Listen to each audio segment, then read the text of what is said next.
Le patron de la Fed, donc, qui durcit le ton sur les hausses de taux à venir. Bonjour Thibault. Bonjour. Thibault Prébet pour la financière Arbevel. On a Jérôme Powell qui repart à l'assaut de l'inflation. Son discours de début février sur la désinflation, moi, me paraît quand même hyper loin. Il nous dit, cette semaine, nous garderons le cap jusqu'à ce que le travail soit fait. The job is done. On le prend au mot ou pas là? Il a comme changé un peu son fusil d'épaule plusieurs fois depuis 2 ans. Il manœuvre, Jérôme Powell, il est malin. Mais je pense qu'il faut déjà avoir un peu, faut juger un peu la crédibilité de quelqu'un à la lumière de ses actes. On a eu un truc un peu raté, qui est la fin d'année 2021, où on a un discours, l'inflation ne remontera pas, il n'y a pas de sujet, aucun problème, on ne remontera pas les taux, et bim, les taux passent de quasiment 0 à 5. Mais, si on est honnête, ça fait quand même 6 mois qu'on dit qu'il est en train de faire n'importe quoi, qu'il remonte des taux face à une inflation qui va disparaître, qu'il est en retard. On a une économie américaine qui est économiquement très bien, qui a effacé hyper facilement le Covid, qui va bien. On a un chômage qui est au plus bas historique, et on a une inflation qui décélère quand même bien. Donc, décélère un peu. Oui, enfin quand même pas mal. Après, en termes de rythme mensuel, on voit qu'on a quand même une stabilisation. Mais au niveau. Voilà. Mais on constate quand même que son job, il est quand même pas mal fait. C'est-à-dire que tout le monde dit qu'il a beaucoup trop monté les taux. On voit aujourd'hui qu'il fallait les monter comme ça, parce que l'inflation est quand même pas facile à résorber, avec des dégâts économiques très faibles, un taux de chômage qui reste très bas. Donc c'est vrai que le job est bien fait. Moi, je trouve que ça mérite une certaine crédibilité. Après, quelle est la difficulté? La difficulté, c'est quand vous montez les taux. Vous savez que vous les rebaisserez un jour. Mais si vous dites déjà que vous allez les rebaisser, alors certes, vos taux monétaires vont être hauts, mais tous les autres taux qui anticipent vont être très bas, et votre effet économique, il sera totalement nullifié. Donc c'est tirer une balle dans le pied que de... C'est le job d'un banquier de dire que ce qu'il fait est forcément crédible et durable. On monte les taux quand on a besoin, on les baisse quand il y a un truc qui casse. Donc dire qu'on va forcément les baisser ensuite, c'est quelque part pas très cohérent, et ça bloque complètement le système. Donc quand il dit la Fed va remonter ses taux plus fortement, plus haut et plus longtemps, on y croit à moitié. On croit déjà qu'il y a une détermination qui est claire. On croit ensuite que, effectivement, on peut penser qu'au sein du comité, il y a des membres qui avaient envie d'un discours beaucoup plus tonique sur l'inflation, et que le marché a été surpris au courant du mois de février, effectivement, d'un Jérôme Powell qui s'était montré relativement calme, qui n'avait pas du tout haussé le ton, et peut-être qu'il s'est fait un peu taper dessus par les camarades. Donc là, on a vu quelque chose d'un peu plus fort. Et puis c'est vrai qu'il y a aussi cette incertitude sur la rouverture chinoise, où certains pensent que c'est très inflationniste parce que ils vont consommer beaucoup de matières premières, d'autres que c'est très déflationniste, parce qu'après tout, les Chinois produisent des choses que nous on achète. Donc s'ils se produisent plus facilement, moins cher, c'est mieux. Il y a deux forces qui se rencontrent, on ne sait pas trop qui va l'emporter. On ne sait pas trop. Et il y a aussi ce phénomène qui est quand même important, que des plus gros consommateurs de matières premières, c'est historiquement le marché de la construction, et qu'en Chine, comme aux États-Unis désormais, on ne peut pas dire que ce soit dans une vaste accélération. Donc face à l'incertitude, il a un discours qui est de dire, on a fait des hausses de taux, il faut attendre pour voir, avant de se dire on va déjà les baisser, ça n'a pas de sens. Il a raison, parce que pour le coup, les effets sont en train de se faire sentir en ce moment. Même si on annonce tous les 6 mois une récession aux États-Unis qu'on ne voit toujours pas. Ouais, vous savez, Samuelson, un grand économiste, qui disait le marché a prévu 8 des 3 dernières récessions. Et en fait, le problème, c'est que normalement, on a un plomb sur les marchés tous les 15-20 ans. En ce moment, on en a un tous les 2 ans. Donc du coup, pour les gens qui aiment bien dire ça va cracher, c'est assez facile, ça marche souvent. Et donc du coup, fatalement, on a un peu ce côté anticiper un crash, et en fait, ce qu'on constate, c'est que cette histoire un peu sinusoïdale du marché, c'est que l'histoire d'inquiétude qui se matérialise pas tellement au niveau des résultats d'entreprise, qui suivent un chemin qui est quand même presque linéaire, même si aux États-Unis, principalement pour des raisons de devise, ça a peut-être été un peu moins simple. Moi, je pense que la crédibilité, elle est là, et que c'est le job du banquier central que de faire croire à son discours. Il sait bien que les taux resteront pas très longtemps à des niveaux très élevés, mais c'est impossible de dire on va monter le taux et ensuite on les baissera. C'est complètement contre-productif, il faut l'accepter. Après, donc, on est à 4,5% sur les taux directeurs, les Fed Funds.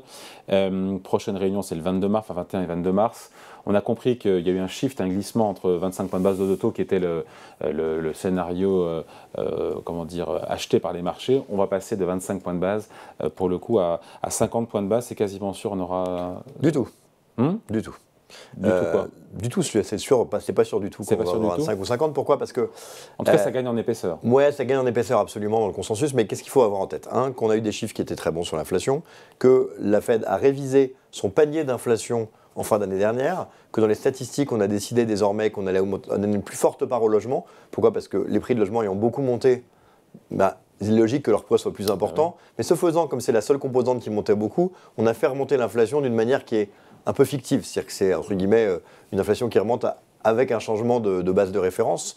Mais on attend des statistiques d'inflation, des statistiques sur l'emploi, qui s'est montré pour l'instant extrêmement résilient. Et toute surprise forte dans un sens ou dans l'autre, surtout qu'on arrive sur des mois où les effets de base par rapport à l'année dernière sont très importants, peut changer ce que va faire la réserve fédérale. Ne l'oublions pas, la réserve... ouvert. 25 ou 50 points de base, ça reste ouvert. Il faut comprendre qu'on a ce problème, et c'est ce qui différencie à mon avis beaucoup la politique de la Banque centrale, et c'est pour ça que les politiques sont assez déclassées et que les banques centrales prennent la main, c'est qu'un politique n'est pas pragmatique. Vous avez les mêmes qui vous diront, quel que soit le marché, qu'il faut baisser le temps de travail, et les mêmes qui vous diront qu'il faut travailler plus, quelle que soit l'économie. Que vous soyez en situation de trop de démographie, de plein emploi en 80, ou que vous soyez en situation de retournement du marché de l'emploi par vieillissement en 2022, globalement, les partis politiques ont les mêmes idées sur ces idées. Une banque centrale, c'est quelqu'un qui pilote en fonction d'un cycle, en fonction d'un flux, en fonction d'une sinusoïde. Et donc, elle a besoin de savoir quelle est la tête pour réagir. Et c'est pour ça qu'elle a cette flexibilité dont on a besoin que les partis politiques n'arrivent plus à avoir. Et ce qui est intéressant, c'est justement de noter que là, on ne sait pas ce qui se passe avec l'inflation, avec ce cycle de on est ouvert, on est fermé, on reconsomme, puis on arrête un peu parce qu'on a déjà consommé, puis on recommence. Et donc, comme on ne sait pas, la Banque centrale, je pense qu'elle n'a pas un dogme, elle ne dit pas moi je veux des taux à 8 par principe, elle dit juste, on va voir, si on a un message que l'inflation recommence à rebaisser, qu'on a eu un petit coup un peu chaud en janvier-février, puis que c'était aussi lié à des changements d'indice, si le logement, dont on sait qu'il va rebaisser puisque c'est des loyers, donc c'est très retardé, se matérialise un peu plus vite, elle va adoucir son discours. Si on a des mauvaises surprises, si l'emploi reste extrêmement violent, il est assez probable qu'elles doivent durcir. Donc je pense qu'il faut, malgré tout, accepter le fait qu'on est dans une inconnue un peu sur le régime d'inflation. On est sur l'inconnu, pardon, je vous coupe, mais ce matin, François-Villeroy de Galhau, gouverneur de la Banque de France, alors on passe de l'autre côté de l'Atlantique, dit en gros l'inflation va être divisée par 2 d'ici la fin de l'année. Enfin, il s'engage vachement là pour le coup. Ouais, mais on sait qu'il y a quand même beaucoup de choses qui sont très mécaniques dans ces sujets d'inflation.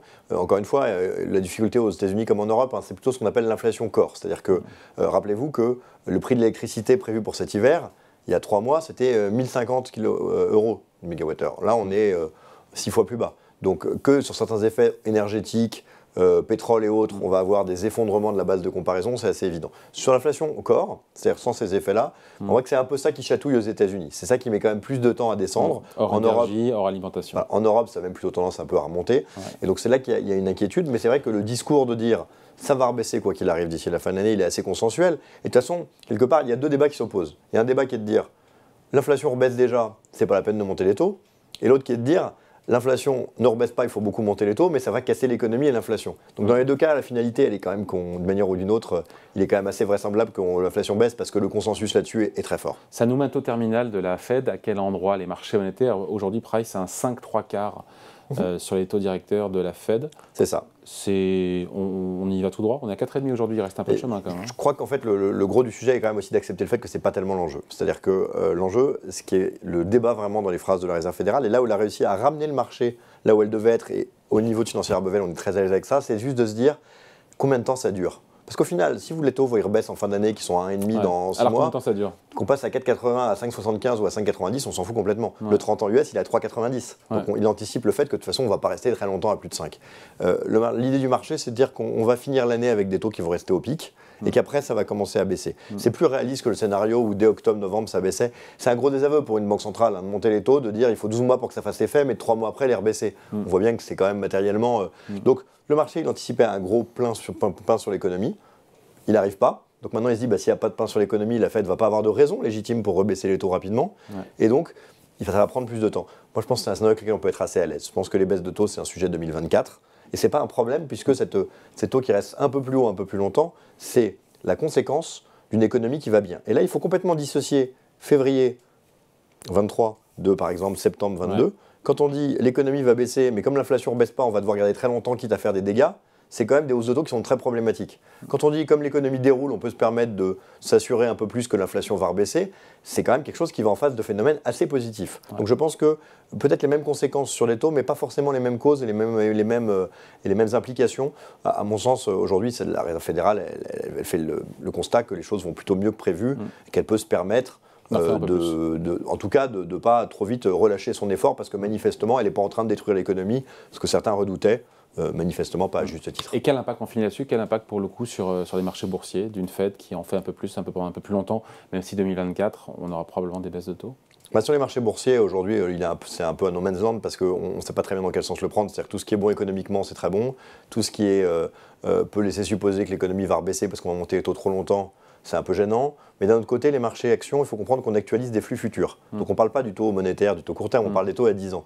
Et donc quand vous dites, si la Fed monte les taux plus longtemps, on est plus certain qu'avant que l'inflation va rebaisser, donc les taux vont rebaisser ensuite plus vite. C'est meilleur. C'est meilleur. Et donc quelque part, on a des inquiétudes beaucoup sur les taux à 1 ou 2 ans, mais en réalité, pour les marchés actions de long terme, c'est plutôt cette vision de long terme. On voit bien qu'il faut l'avoir en tête, depuis le début de l'année, le Nasdaq surperforme très largement les autres indices américains, et dans le même temps, les taux américains ont progressé très fortement depuis le début de l'année. Et donc, dans ce cadre-là, maintenant qu'on est en hausse de taux en Europe comme aux US depuis le début de l'année, même sur les taux à 10 ans, on voit bien que il y a résilience économique qui fait que c'est plus supportable pour ce type de société. Donc, résilience jusqu'où parce qu'on parle beaucoup des marchés, etc. Mais au bout d'un moment, peut-être que ces hausses de taux vont impacter fortement les économies à la fois européennes et américaines. Alors, il y a plus un sujet sur les États-Unis, c'est-à-dire que ce qu'on constate quand même, c'est que le vecteur, on le connaît en théorie, c'est qu'on doit limiter l'activité, on doit pousser les gens à épargner. Si les gens épargnent, ils consomment moins. S'ils consomment moins, les sociétés vendent moins, donc elles doivent licencier. Et on crée une spirale un peu négative, mais qui calme très vite l'inflation. Aujourd'hui, on est dans un tel décalage démographique, il y a tellement de sortants du marché de l'emploi et de manque de main-d'œuvre, qu'on voit partout, et qui est un phénomène qui va s'accentuer, que du coup, les gens, ils consomment parce qu'ils n'ont pas peur de perdre leur emploi. Et donc l'économie reste très résiliente. Alors qu'est-ce qui peut faire déraper ça ? Le point le plus clair, aux États-Unis particulièrement, c'est la construction immobilière, qui est un très fort pourvoyeur d'activité, qui fait face à des taux de financement très élevés, des demandes qui s'affaissent parce qu'évidemment le consommateur a plus de mal. Donc si un pet aux États-Unis viendra du marché immobilier. Ouais, aujourd'hui c'est vraiment le seul truc qui est un peu en train de s'arrêter. Il y a des signes qui sont pas si, enfin tout ne va pas dans le même sens, tout n'est pas catastrophique. Aujourd'hui la fragilité, on sent qu'elle vient quand même du secteur de la construction. De la même manière qu'en Chine, elle a matérialisé toute la difficulté démographique du pays. Aux États-Unis, qui est un pays dont la démographie a baissé assez tard, donc il n'y a pas encore eu ce type de sujet. Je pense qu'on est en train de rentrer dans cette logique-là. S'il y a un secteur à surveiller qui fera que la Fed en a fait trop, qu'elle devra se retourner, il est vraisemblable que ça vienne de l'immobilier américain, avec qui pour l'instant qui tient bien, mais pas les mêmes vecteurs de contamination, pas ces subprimes, pas ce sujet systémique comme à l'époque. En revanche, une capacité à faire plonger un peu la croissance qui paraît assez claire. Allez, merci beaucoup. Point de vue signé Thibaut Prévet pour la financière à Bevel. Merci Thibaut. Merci.